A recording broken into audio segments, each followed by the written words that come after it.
Donc voilà, je vais vous raconter comment on fait du parsing, donc CLI, ça veut dire Command Line Interface, et comment on fait ça en Node, et quels sont les outils qu'on a à notre disposition pour le faire.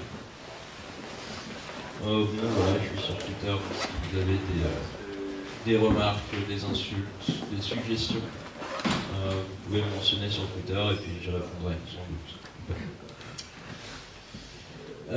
Voilà, pour ceux qui ne me connaissent pas, je suis indépendant, en ce moment je bosse pour une super boîte qui s'appelle Clever Cloud qui vous permet de déployer toutes vos applications dans le cloud en faisant juste clic push et ça marche.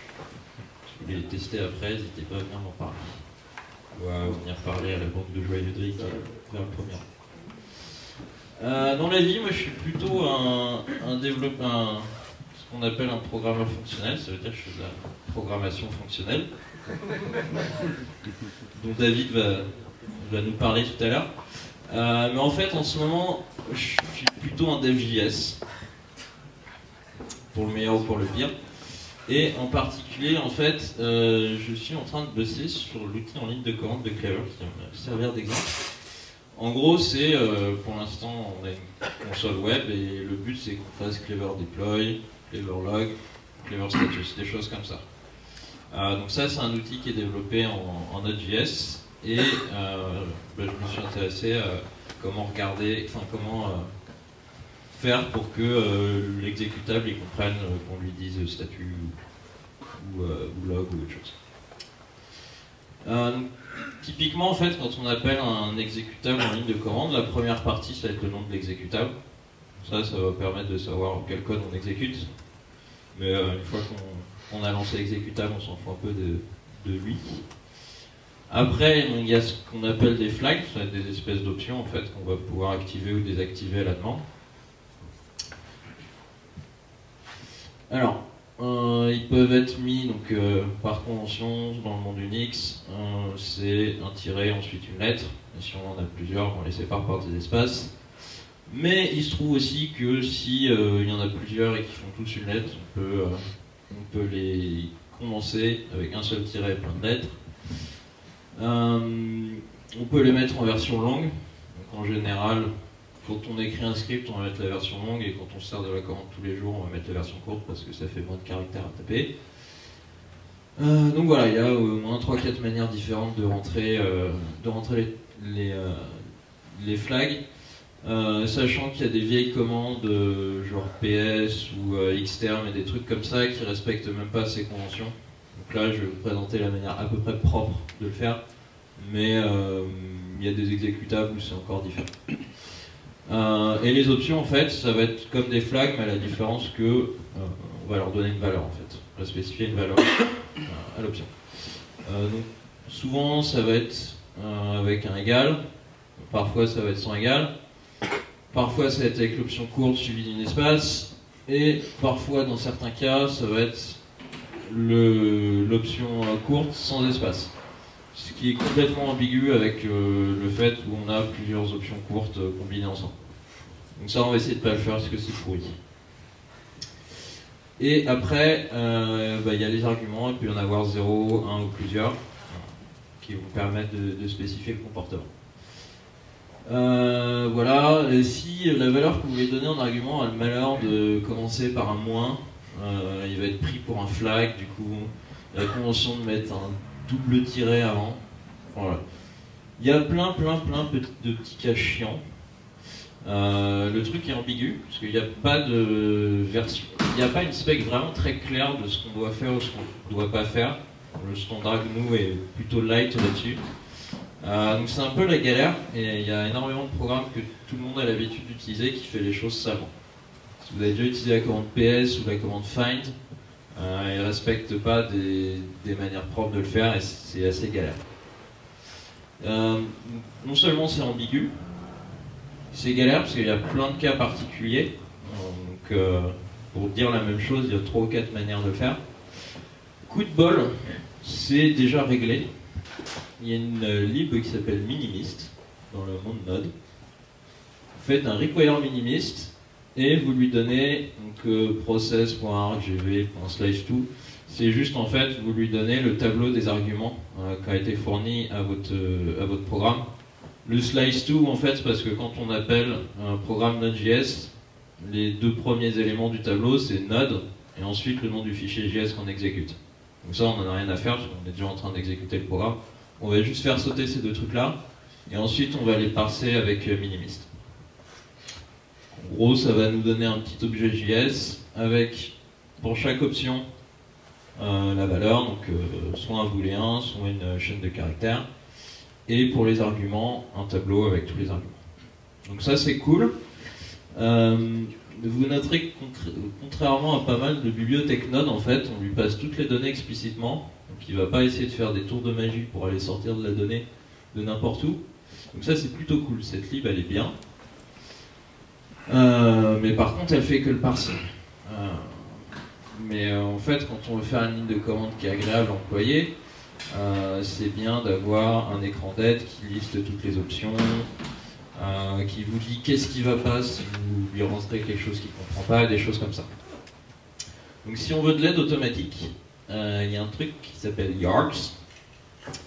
La communauté Node.js étant arrivée au bout de son dictionnaire, ils sont résolus à inventer des mots qui n'existent pas. Pour ceux qui sont en premier rang, c'est le premier exemple donné dans la doc du truc. Ils sont partis dans un vrai délire.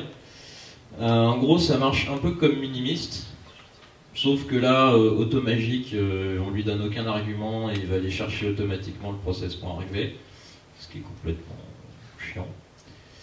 Et l'intérêt par rapport à Minimist, c'est qu'on va pouvoir lui décrire l'usage, on va lui demander des noms d'options, et ainsi de suite. C'est encore galère parce que l'usage, il faut se le taper à la main, et on ne peut pas spécifier grand chose sur le type d'option qu'on veut. Encore pire, on ne peut pas gérer de commandes avec ça. Donc les commandes, c'est par exemple si vous utilisez la commande git. Tout le monde utilise git ici? Bon, bah, vous faites git log, git fetch, git rebase, enfin bref. L'idée en gros, c'est qu'on va avoir le nom de l'exécutable, et ensuite au lieu de lui donner directement des options et des arguments, en fait on va avoir un autre argument qui va se comporter comme un sous-programme, en fait, ce qu'on appelle une commande. Et ça, Yards le gère pas. Du coup, il y a un truc qui s'appelle num, désolé, qui gère ça. Donc du coup, on génère on déclare un parseur et puis ensuite on va appeler des méthodes dessus pour modifier comment il se comporte. Voilà. Donc ça, il gère les LED et les sous-commandes et les commandes. Par contre, si on veut faire des sous-commandes, bah, par exemple quand on fait git remote add, bah, add ça va être une sous-commande. Et là, vu la syntaxe fluent du truc où on appelle des méthodes sur des objets, bah, ça c'est quelque chose qui est linéaire en fait. On appelle des méthodes les unes à la suite des autres. Et si on veut des sous-commandes, on se retrouve avec un arbre. Et un arbre, c'est différent d'une liste. Sauf si c'est un arbre unitaire, ça n'a pas trop d'intérêt. Et du coup, en fait, cette mode de faire des API fluent où on s'appelle des méthodes les unes à la suite des autres, en fait, ça rend toute la structure de données complètement implicite. En fait, parce que ce qu'on décrit, ça va être encodé dans la manière dont on appelle les méthodes les unes après les autres. Excusez-moi.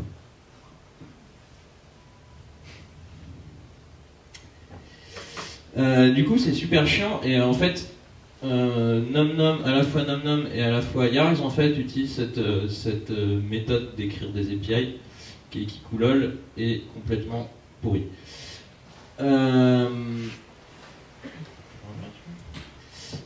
Du coup, en fait, le principe que je suis, parce que du coup, il n'y avait rien qui me convenait, qui me permettait de faire ce que je voulais.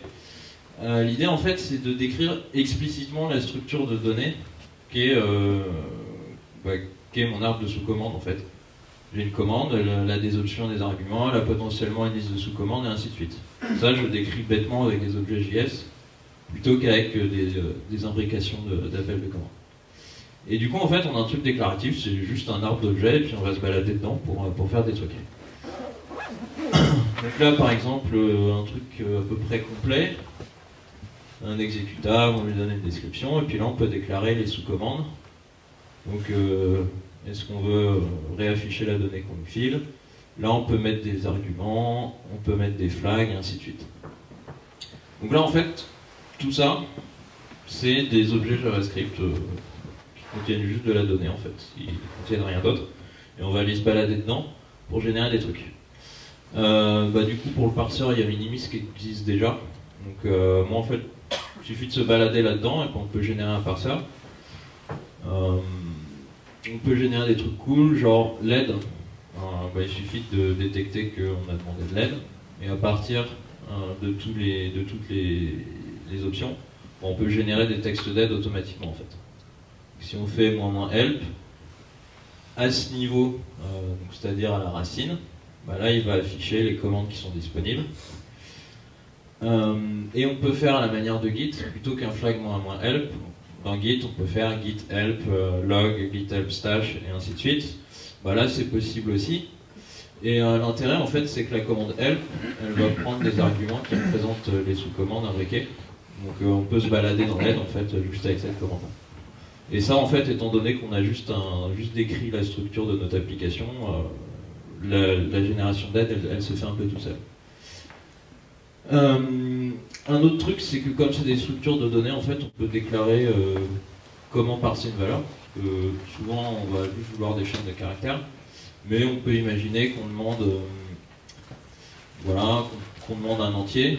Donc là, on peut dire, cette valeur, je veux la garantie que ce soit un entier. Sinon, c'est le parseur qui m'envoie une erreur. Comme ça, mon programme, quand on l'appelle, il sait qu'il a un entier. On peut avoir des trucs plus cool. Par exemple, dans les exemples, il y a comment parser une couleur en hexadécimal. Ça, il suffit de rentrer ça dans la description de l'application, et comme ça, quand votre code métier est appelé, il n'a pas à se taper le parsing. S'il y a une erreur, et s'il y a du parsing à faire, il est géré au moment du parsing, ce qui est plutôt pas déconnant. Et la vraie killer feature qui existe dans aucune lib en Node, et à laquelle j'ai pensé parce que j'ai vu que c'était possible dans une bibliothèque en Haskell. C'est l'autocomplétion en fait. C'est un truc, c'est ultra galère à faire. De se taper des lignes de bash, et des scripts pourris. J'ai perdu une après-midi à faire l'implémentation. Mais l'intérêt c'est que j'ai perdu mon temps pour que vous n'ayez plus à le faire. Alors je vais faire une démo qui va sans doute planter.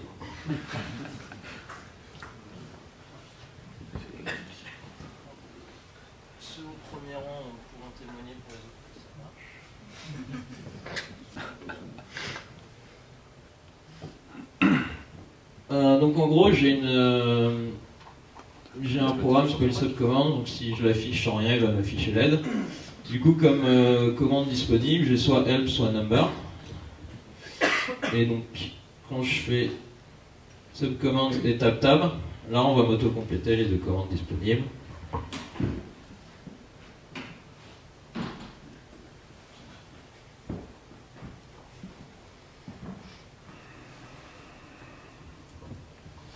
Donc là en fait, en me baladant dans les commandes, il va me proposer étape par étape les trucs que je peux faire avec. Donc là ça permet de se balader tranquillement dans les options sans connaître le code. Ça permet aux utilisateurs de découvrir graduellement ce qui se passe. Et il y a un autre truc qui est super cool, c'est de la même manière qu'on peut mettre des parseurs custom, on peut mettre de l'autocomplétion custom. Donc ça va être super simple d'aller brancher du code métier qui va aller autocompléter suivant la connaissance métier de l'application. Là où l'autocomplétion de Git est super cool, par exemple quand vous voulez ajouter un fichier, il va vous autocompléter uniquement les fichiers qui ont été modifiés depuis le dernier commit. Donc avec ça en fait vous êtes capable d'avoir une autocomplétion dans votre application. Avec la logique écrite en JS, vous n'avez pas à vous taper de bash, et vous pouvez utiliser le modèle de votre application pour avoir une autocomplétion qui est contextuelle. Et ça c'est vraiment cool. Et je suis même pas convaincu que la bibliothèque Haskell dont je me suis inspiré propose ça. Ça c'est une super feature. Voilà, donc là par exemple, Soit je veux autocompléter juste une liste de mots, voilà, je peux mettre plusieurs couleurs, comme pourpre et parabolique. Et c'est un truc à base de futur, donc si vous avez du code asynchrone ou du code synchrone, vous le balancez et l'autocomplétion se fera. Si vous êtes complètement sadique, vous pouvez mettre un petit délai de genre 500 millisecondes à chaque fois que vous autocomplétez un truc, pour faire semblant que votre programme y réfléchit. Ouais, en fait, moi je renvoie tout ça au mécanisme d'autocomplétion, et c'est le mécanisme directement dans Bash en fait qui va gérer. En fait, l'autocompléteur il peut prendre en argument le truc qu'on est en train de taper pour avoir un code plus léger, mais par défaut tu peux juste renvoyer du statique et Bash fera le reste. Donc là c'est un projet qui est assez jeune, il a je sais pas 2 semaines. Il y a un truc à peu près utilisable qui est déjà employé dans la ligne de commande de Clever, qui a un peu évolué. Là, il faut que je me tape l'autocomplétion ZFSH, qui est un peu galère, et que je nettoie 2-3 trucs dans les parseurs. Il y a un to-do, donc si c'est le genre de projet qui vous branche, n'hésitez pas à venir voir. Le code est plutôt simple et bête et méchant, il n'y a vraiment pas de magie dedans. Enfin, pas dans la partie JS, la partie Bash, il y en a. A priori, vous n'aurez pas à vous le taper. Donc voilà, n'hésitez pas à regarder, faites-moi des retours, et si vous voulez faire des pull requests, elles seront acceptées du moment qu'il y a des tests avec. Merci.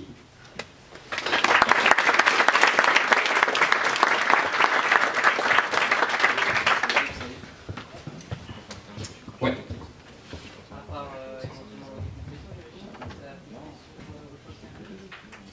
Non, là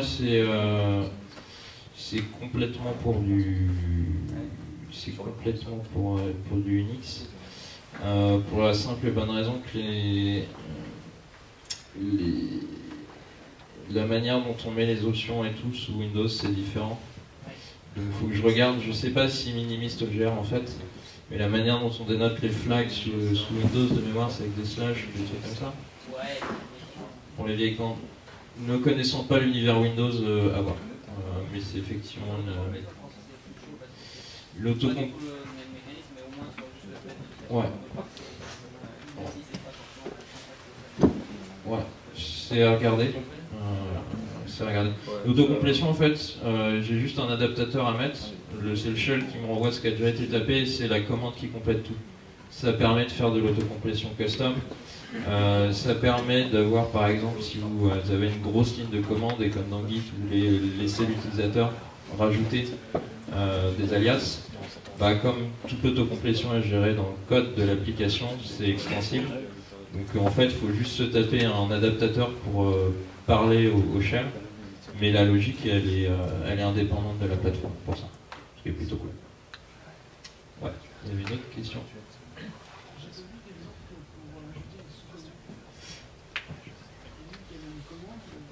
En fait, c'est une commande, je pourrais lui mettre un tableau commande, et ainsi de suite. Le top niveau, c'est une commande en fait comme une autre. Donc ça se neste à un niveau arbitraire. Il n'y a pas de réelle différence entre le top niveau et une sous-commande, à part le nom de l'exécutable et la version, mais c'est pas. Il n'y a aucune différence fondamentale. Ça faisait moins de. Ok, bah merci.